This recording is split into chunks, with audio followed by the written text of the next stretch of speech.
Assalamualaikum warahmatullahi wabarakatuh. Pada video ini saya akan menjelaskan tentang akuntansi produk bersama dan produk sampingan. Sebelumnya, perkenalkan saya Fitria dengan nomor NIM 19622009 dari kelas akuntansi pagi 1 semester 3. Saya seorang mahasiswi dari Sekolah Tinggi Ilmu Ekonomi Pembangunan Tanjung Pinang. Pada kesempatan kali ini saya akan menjelaskan pada mata kuliah akuntansi biaya 1 dengan dosen pengampu yaitu Ibu Karli Marlinda, SEMAK Akasia. Adapun agenda yang akan dibahas pada kesempatan ini, yang pertama, pengertian produk bersama, 2. Karakteristik produk bersama, 3. Metode alokasi biaya bersama, 4. Pengertian produk sampingan, 5. Karakteristik produk sampingan, 6. Metode alokasi biaya sampingan, 7. Perbedaan produk bersama dan produk sampingan, dan yang ke-8 atau yang terakhir yaitu referensi. Baik, langsung saja. Pengertian produk bersama. Menurut Mulyadi mengemukakan bahwa produk bersama adalah dua produk atau lebih yang diproduksi secara serentak dengan serangkaian proses atau dengan proses gabungan, nilai jual atau kuantitas kali harga jual persatuan. Masing-masing produk bersama ini relatif sama, sehingga tidak ada di antara produk-produk yang dihasilkan tersebut dianggap sebagai produk utama atau produk sampingan. Sedangkan menurut Halim menyatakan bahwa produk bersama atau gen produk yaitu beberapa produk yang dihasilkan dari suatu rangkaian atau seri proses produksi secara serempak dengan menggunakan bahan baku, tenaga kerja, dan overhead pabrik yang sama, yang tidak dapat dilacak atau dibedakan atau dipisahkan pada setiap produk dan mempunyai nilai jual atau kuantitas produk relatif sama. Baik, selanjutnya adalah karakteristik produk bersama. Berikut ada beberapa karakteristik dari produk bersama yang dikemukakan oleh Halim. Yang pertama, produk bersama mempunyai hubungan fisik yang erat satu sama lain dalam proses produksi. Jika ada tambahan kuantitas untuk menambah unit produk yang lain, maka kuantitas produk yang lain akan bertambah secara proporsional. 2. Tidak ada satu produk pun dari produk bersama yang secara signifikan nilainya lebih tinggi dari produk yang lain. 3. Dalam proses produk bersama dikenal istilah titik pisah, di mana saat terpisahnya atau split off masing-masing jenis produk yang dihasilkan dari bahan baku, tenaga kerja, dan overhead yang telah dinikmati produk secara bersama-sama. Yang keempat, setelah terpisah atau split off, produk berdiri sendiri yang mungkin langsung dijual atau mungkin pula diproses lebih lanjut untuk mendapatkan produk yang lebih menguntungkan. Metode alokasi biaya bersama. Menurut Mulyadi, biaya bersama dapat dialokasikan kepada tiap-tiap produk bersama menggunakan salah satu dari 4 metode di bawah ini. Yang pertama, metode nilai jual relatif. Metode ini banyak digunakan untuk mengalokasikan biaya bersama kepada produk bersama. Dasar pemikiran metode ini adalah bahwa harga jual satu produk merupakan perwujudan biaya-biaya yang dikeluarkan dalam mengolah produk tersebut. Jika salah satu produk terjual lebih tinggi daripada produk yang lain, hal ini karena biaya yang dikeluarkan untuk produk tersebut lebih banyak bila dibandingkan dengan produk yang lain. Oleh karena itu, menurut metode ini, cara yang logis untuk mengalokasikan biaya bersama berdasarkan pada nilai jual relatif masing-masing produk bersama yang dihasilkan. Pemakaian metode nilai jual relatif dalam mengalokasikan biaya bersama ini akan menghasilkan persentase laba bruto dari hasil penjualan yang besarnya sama untuk tiap jenis produk bersama tersebut. Dan yang kedua yaitu metode satuan fisik.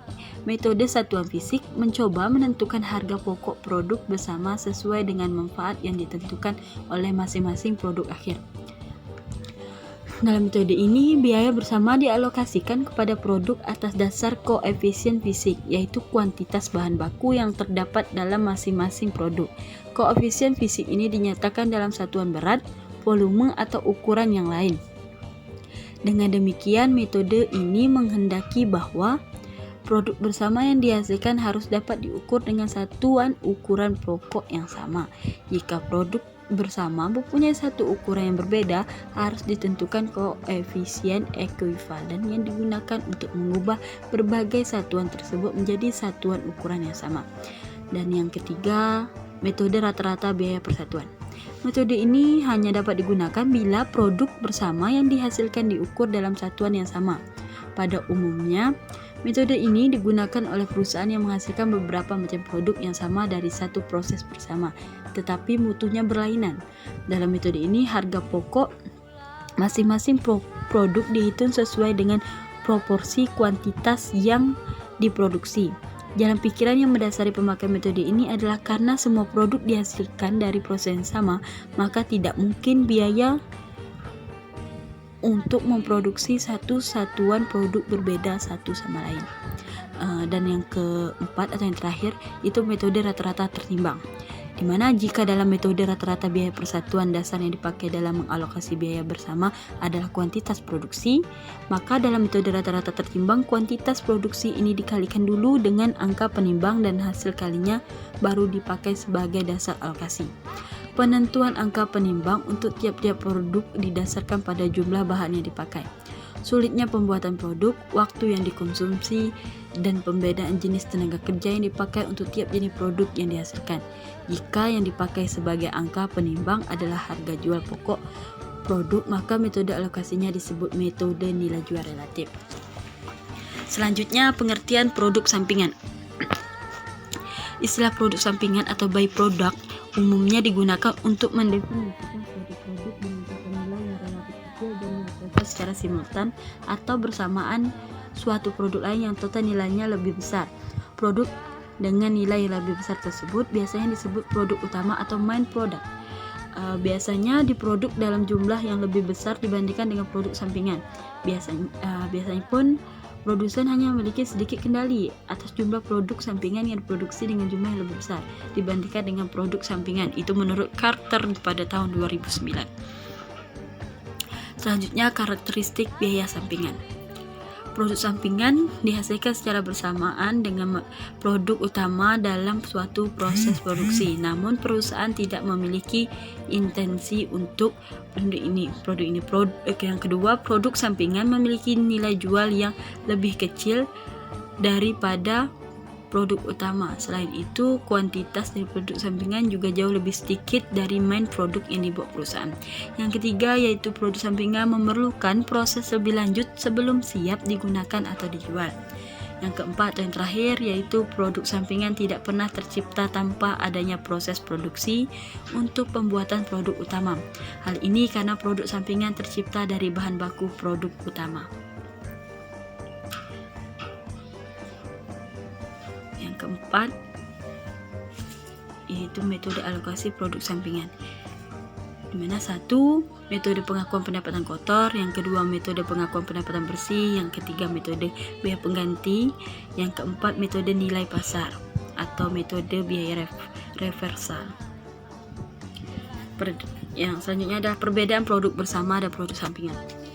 Perbedaan yang terlihat secara sementara pada produk bersama dan produk sampingan adalah dari sisi nilai jual serta kuantitasnya. Nilai jual dan kuantitas dari produk bersama tidak bisa ditentukan lebih besar atau lebih kecil karena semua produk relatif sama, sedangkan produk sampingan dapat dipastikan akan memiliki nilai jual serta kuantitas yang lebih sedikit karena dihasilkan dari pembuatan produk utama. Selain itu, secara umum produk bersama tidak harus diolah lebih lanjut sebelum dijual, walaupun tak menutupi kemungkinan bahwa beberapa produk bersama harus diolah lagi agar kualitas lebih baik. Sedangkan produk sampingan harus diolah lagi agar bisa dijual dan memiliki nilai yang lebih tinggi. Selanjutnya, perbedaan selanjutnya yaitu metode hitung biaya produk, di mana produk bersama memanfaatkan 3 jenis metode, yaitu metode harga pasar, metode unit kuantitas, dan metode harga pokok per unit. Sedangkan produk sampingan hanya menggunakan 2 jenis metode, yaitu metode tanpa harga pokok atau tidak menghitung harga pokok produk sampingan dengan metode harga pokok atau menghitung harga pokok produk sampingan. Metode harga pasar secara sederhana adalah menggunakan harga jual sebagai harga pokok. Metode unit kuantitas adalah alokasi biaya berdasarkan jumlah kuantitas yang diproduksi. Sedangkan metode harga pokok per unit adalah metode menentukan harga berdasarkan jumlah pesanan. Baik, yang terakhir adalah referensi, di mana yang saya ambil yaitu saya melihat referensi dari jurnal di website dinus.ac.id. Yang kedua juga dari dinus.ac.id dengan jurnal yang pertama yaitu 15865, yang kedua yaitu 15254, dan yang ketiga adalah Microsoft Word bab 8 doc yaitu di website upload.edu. Terima kasih.